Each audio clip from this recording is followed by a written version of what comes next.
บริษัทลาวไอทีพัฒนาจำกัดสร้างตั้งขึ้นในวันที่ 10 เดือนตุลาปี 2010 โดยผู้ก่อตั้ง 4 ท่าน ประกอบมี ท่านธนงศักดิ์สุขสวัสดิ์ท่านอุทัยไซอุดม ท่านวิรศักดิ์วิรวงศ์ท่านวีรพลจันทราวงศ์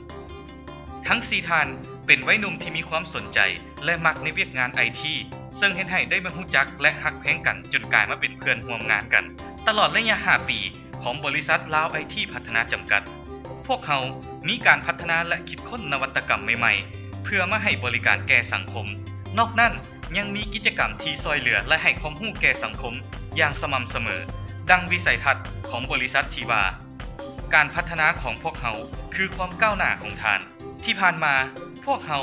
ได้มีบริการที่หลากหลายและมีการเผยแพร่ความรู้อย่างเป็นประจำเช่นว่าการเผยแพร่ความรู้ด้านไอทีสู่สังคมผ่านวารสารและรายการโทรภาพในชื่อว่า e-corner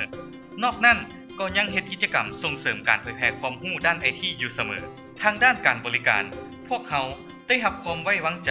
จากลูกค้าหลายภาคส่วนทั้งภาครัฐเอกชนธุรกิจขนาดใหญ่น้อยและองค์การจัดตั้งสากลในปี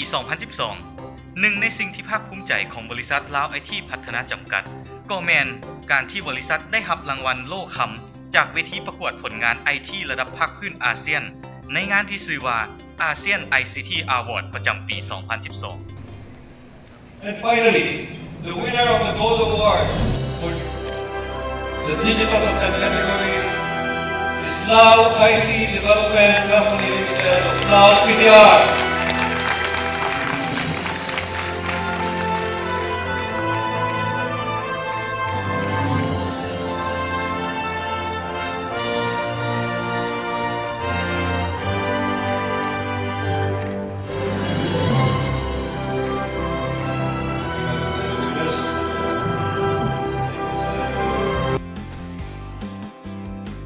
และในปี 2013 และ 2015 บริษัทลาวไอทีพัฒนาจำกัดยังได้รับการคัดเลือกจากผู้เชี่ยวชาญประจำองค์การสหประชาชาติ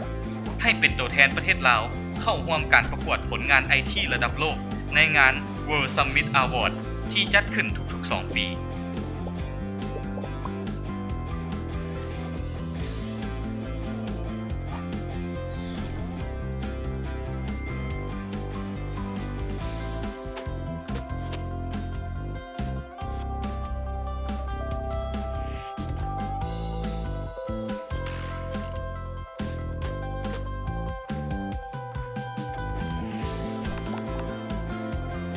นอกนั้นในปี 2013 ที่ผ่านมาองค์การ Handicap International ได้ยกให้หนึ่งในการพัฒนาเวียกงานของพวกเขา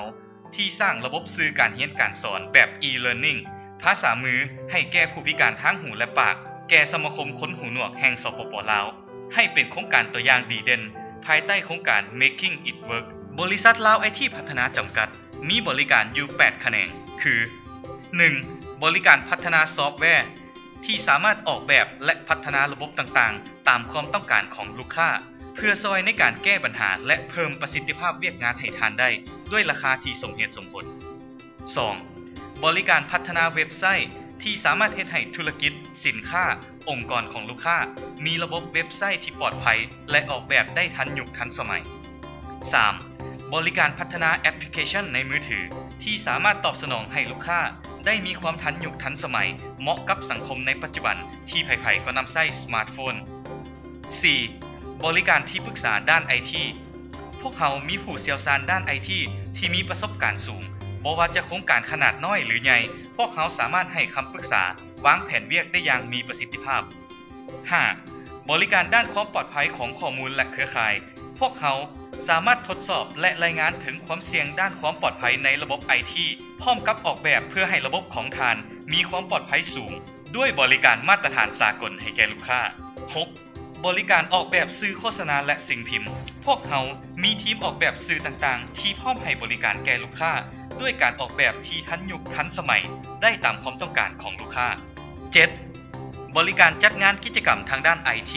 พวกเขามีทีมงานออกแบบและจัดงานด้าน ITที่มีประสบการณ์สูงบ่ว่าจะเป็นงานเปิดตัวสินค้าสัมมนากล่องประชุมฝึกอบรมที่นอนอยู่ในเรื่องราวเกี่ยวกับเทคโนโลยีและ IT 8. บริการฝึกอบรมด้าน IT พวกเขา มีอาจารย์ทั้งภายในและต่างประเทศที่เป็นผู้เชี่ยวชาญและมีประสบการณ์การเฮ็ดเวียกตัวจริงเพื่อฝึกอบรมระยะสั้นและเน้นที่การปฏิบัติตัวจริงให้แก่ผู้เข้าฝึกอบรมซึ่งสามารถนำไปใช้ปฏิบัติในเวียกงานตัวจริงได้ทันทีบริษัทลาวไอทีพัฒนาจำกัดพวกเขาได้ตั้งหน้าลงทุนทั้งทรัพย์สินเหือแหงเวลาในการศึกษาค้นคว้าและพัฒนาขีดความสามารถของทีมงานในบริษัทอย่างบ่หยุดยั้งและมีการเรียนรู้ศึกษานำเอาเทคโนโลยีใหม่ล่าสุดและพวกเขาพร้อมแล้วที่จะให้บริการทานรับใช้สังคมทางด้านบริการด้านไอทีอย่างรอบด้านเพื่อสร้างสรรค์และพัฒนาเวียกงานไอทีไปซอยในการสร้างให้เวียกงานต่างๆมีความเจริญก้าวหน้าและทันยุคทันสมัยบริษัทลาวไอทีพัฒนาจำกัดการพัฒนาของพวกเขาคือความก้าวหน้าของท่าน